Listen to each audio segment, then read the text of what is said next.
중년분들의 성형수술 문의가 많아지는 것 같습니다. 보통은 눈 끝쪽이 아래로 이렇게 처져 있는 것을 종종 볼 수가 있는데요. 아무래도 피부가 이렇게 처지면서 이 뒤쪽에 피부가 짓무르기도 하고, 상안검 수술의 대표적인 부작용으로는 안녕하세요. 승호의 차이 성형외과 전문의 최승호입니다. 최근 젊은 분들 이외에도 중년분들의 성형수술 문의가 많아지는 것 같습니다. 성형수술이 대중화되고 중년분들의 인식도 바뀌면서 친구분들과 오시거나 혹은 자녀분들의 손에 이끌려서 오시게 되는 경우가 많으신데요. 그래서 오늘은 중년분들이 많이 하시고 실제로도 하면 가장 드라마틱한 효과를 얻을 수 있는 수술인 상안검 수술과 하안검 수술에 대해서 이야기해 보려고 합니다. 상안검 수술은 용어로만 말씀드리면 눈을 기준으로 위쪽 눈꺼풀과 그 위쪽에 행해지는 수술을 상안검 수술이라고 합니다. 이론적으로는 쌍꺼풀 수술, 눈썹화 거상술 모두 포함이 되는데요. 최근에는 주로 중년분들이 노화로 인한 안검하수를 교정하기 위한 수술을 지칭해서 상안검 수술이라고 부르고 있습니다. 눈꺼풀은 피부가 얇고요, 피하 지방이 없는 부분이기도 하고, 그리고 하루에도 수천 번을 깜빡거리기 때문에 노화가 되면 중력의 영향으로 아주 빨리 처지게 됩니다. 눈꺼풀이 점점 아래로 내려오니까 처진 피부가 있어서 그것 때문에 시야가 가려지게 됩니다. 연세가 지긋하신 분들의 눈을 보면 보통은 눈 끝쪽이 아래로 이렇게 처져 있는 것을 종종 볼 수가 있는데요. 이러한 현상이 지속되면 아무래도 피부가 이렇게 처지면서 이 뒤쪽에 피부가 짓무르기도 하고, 눈이 이렇게 처지니까 시야가 답답해지면서 그만큼 눈의 피로도가 더해지는 등 기능적인 문제가 생기게 됩니다. 또 눈이 이렇게 답답하니까 의식적으로 눈을 크게 뜨려고 하다 보니 눈썹과 이마를 사용하게 됩니다. 이마를 자주 사용하게 되면 이마에 이렇게 굵은 주름이 위로 생기게 됩니다. 그래서 그것 때문에 미용적인 문제도 생기게 됩니다.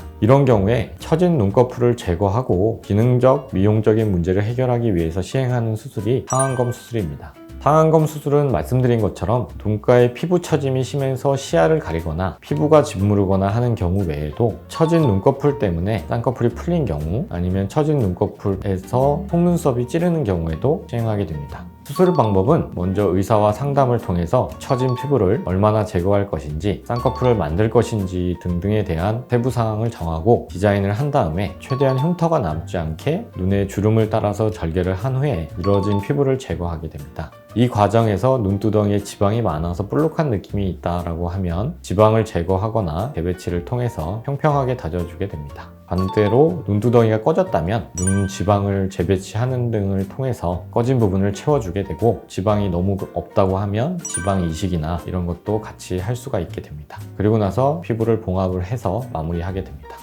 상안검 수술의 대표적인 부작용으로는 과한 수술로 인해서 눈이 살짝 이렇게 실눈 뜬 것처럼 안 감기거나 안검 외반이 살짝 발생할 수 있습니다. 눈썹과 눈 사이의 거리가 충분하지 않은데 무리하게 상안검 수술을 하면 인상이 강해지거나 싸나워지는 등의 변화가 생길 수 있습니다. 하지만 이러한 부작용들은 경험이 많은 의사에게 하는 것으로 해결을 할 수가 있습니다. 그 외에는 수술 후 6개월간은 부기 관리를 하셔야 하고요. 전에는 가려졌던 부분이 걷어지면서 눈이 외부에 더 많이 노출되다 보니까 일시적으로 눈이 시리거나 안구 건조증이 생길 수 있습니다. 이건 부작용이라기보다는 회복 과정이라고 생각하시면 될 것 같습니다. 상안검은 눈을 기준으로 위쪽에 행해지는 수술이라고 말씀드렸죠. 하안검은 그 반대로 눈의 아래쪽 피부에 대한 수술을 뜻합니다. 노화가 진행되면 이 위쪽만 처지는 것이 아니라 눈 아래쪽도 같이 처지면서 볼록해집니다.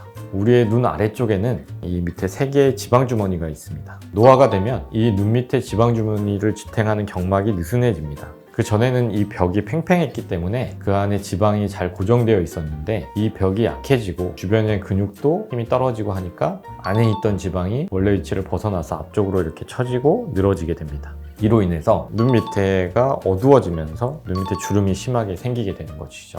눈밑 지방은 눈꺼풀 처짐처럼 기능적인 문제를 일으키지는 않지만 직접적으로 나이가 들어 보이는 얼굴을 만듭니다. 상안검 수술과 함께 하안검 수술을 같이 많이 받으시는 이유가 결국 상안검과 같이 하안검 수술도 노화를 되돌리기 위한 수술이기 때문입니다. 처음에는 상안검만 받으러 오셨는데 상담 받다 보니 나이 들어 보이게 만드는 눈밑도 신경이 쓰이시는 거죠. 단순히 눈밑 지방만 문제면 눈밑 지방 재배치를 통해서 해결할 수도 있지만, 나이가 드신 중년분들 같은 경우에는 피부가 많이 처진 경우도 많기 때문에 단순히 눈밑 지방 재배치만 한다고 해서 만족스러운 효과가 나오지 않기 때문에 하안검 수술을 통해서 피부 절개를 같이 진행하게 됩니다. 수술 방법은 아래 속눈썹 선을 따라서 눈꼬리 끝에까지 절개를 한 다음에 눈밑 지방을 재배치하게 됩니다. 그리고 근육과 결막을 보존하면서 속눈썹 바로 아래에 늘어진 피부를 제거하게 됩니다. 이 부분이 굉장히 중요한데요. 근육과 결막을 정확하게 고정하지 않으면 하안검 수술 이후에 눈밑이 밖으로 이렇게 약간 뒤집어지거나 하는 현상이 일어날 수 있습니다. 마지막으로 잘라낸 아래쪽의 피부를 이렇게 위쪽으로 당겨서 봉합을 해주게 됩니다. 속눈썹 부분 라인을 따라서 절개를 하기 때문에 이후에 흉터가 많이 보이지 않습니다. 환하고 젊어 보이는 인상이 될 뿐만 아니라 눈밑의 주름도 개선이 가능하기 때문에 중년분들에 있어서는 만족도가 굉장히 높은 수술이라고 할 수 있겠습니다. 오늘은 중년분들이 많이 하시는 상안검과 하안검 수술의 기본적인 내용에 대해서 알려드렸습니다. 더 궁금하신 것이 있으시다면 영상에 댓글을 달아주시거나 병원으로 문의 부탁드립니다. 영상 시청해주셔서 감사드리고요. 지금까지 승호의 차이 성형외과 전문의 최승호였습니다. 감사합니다.